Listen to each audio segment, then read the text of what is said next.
Hi guys, this video is on how to pass speaking and listening level 1. So what you have is two kind of speaking assessments. One is a 3-minute talk and link question, which means you talk about a topic that you've prepared beforehand and people ask you questions about it.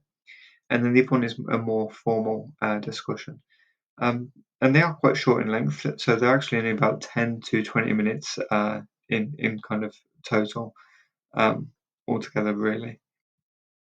Okay, if we have a look at the discussion, this is when you're in a small group. These are the things that you're kind of getting marks on. So, number one, communicating clearly. So, when it's a discussion, people might be talking about, they might be talking about their perspective or something. As long as you're taking interest in other people, you'll be fine. Um, you've also got to kind of explain why your views are relevant. So if you say, if the topic is something like why smoking should be banned, back up your points. Say I think it should be banned because of this. Use those connective words that kind of will build your argument. Um, avoid changing topic. Now this one, it's important because you've got to kind of judge where the conversation is going and build on what other people say. And we'll look into that a bit more in a second. Um, use an appropriate language. Now, this is something that most people don't struggle with. However, it can be difficult when you're trying to when you're trying to speak in an assessment because you feel this desperate need to speak. So try and interrupt, going, "Oh, can I stop it there? Or can I add to that?" Or even it's fine just to kind of give people that space. You'll see that level 1.8 is giving people that space to talk, allowing for silence, and knowing when it's good to offer your take on the thing is a really important skill for this.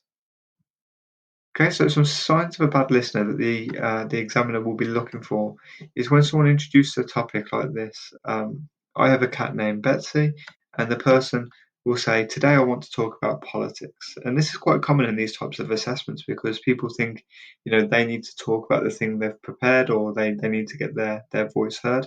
And it's not about that at all. If you were to respond and show signs of a good listener, you'd actually get a lot higher marks. So I have a cat named Betsy, and instead, even though you might want to talk about something else, you've got to quickly change where you were kind of going to go with your speaking and build on what somebody else was saying. Because you can't always predict what someone else is saying, but by speaking and responding to what they're saying, you're actually showing that you're a good listener. And that's what the examiner is looking out for, really, in that kind of group discussion.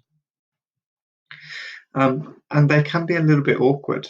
Sometimes you can have a bit of silence. And it's important to ask people questions. Don't just make a statement. Think about the 5 Ws. And these are open questions because it gives someone a variety of answers. So anything that avoids a yes no answer would be perfect in this situation. If they're talking about something they've learned, be like, "Oh, well, who taught you that? What did that involve?" Really take an interest in those other people, and your marks will improve for it. And also, you'll help out the other students who are in the assessments, which I'm sure they'll thank you for. Okay, another important thing to go into is body language. Now, I'm not going to go into this too much, but when you've finished speaking, make sure that you maintain positive body language. I mean, you're maintaining eye contact. You might nod in agreement. A couple of times I've been in these assessments, and people have finished speaking, and then they've spent the entire time staring up at the ceiling, and that's what we call very negative body language. It's something the examiner once again will be looking out for. Okay, this is the talk and question. This is one that a lot of people feel quite nervous about. So this is where you kind of have to talk about your subject. Okay, so try not to deviate. Level 1.1, try not to deviate from that. If you're talking about a topic, don't suddenly go off and talk about something completely unrelated. Level 1.2, ask questions. Now this is really important. So you're still being assessed when you're the audience for this thing. Okay, so ask questions to show you're paying attention. And if you are the person who's answering those questions, just try and do your best to answer that question. Level 1.3, do your best to answer these questions.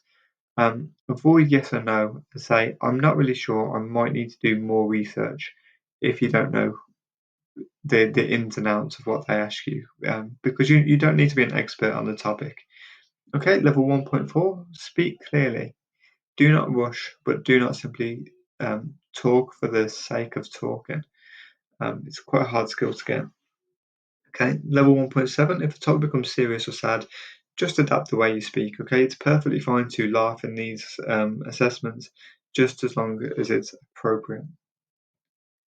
Okay, and if you do want to kind of structure your talk, a lot of people do a little bit of planning beforehand. Sometimes it's some notes on a piece of paper, sometimes it's a PowerPoint. This might be a good few things to think about. So, first of all, what's the talk about? This might be a hobby or an interest or something you care passionate. First thing you do is you make it really kind of clear what that is. Next, you might want to say why this is important to you or how you got started. And then finally, you want to kind of move into kind of more specific detail about the interest.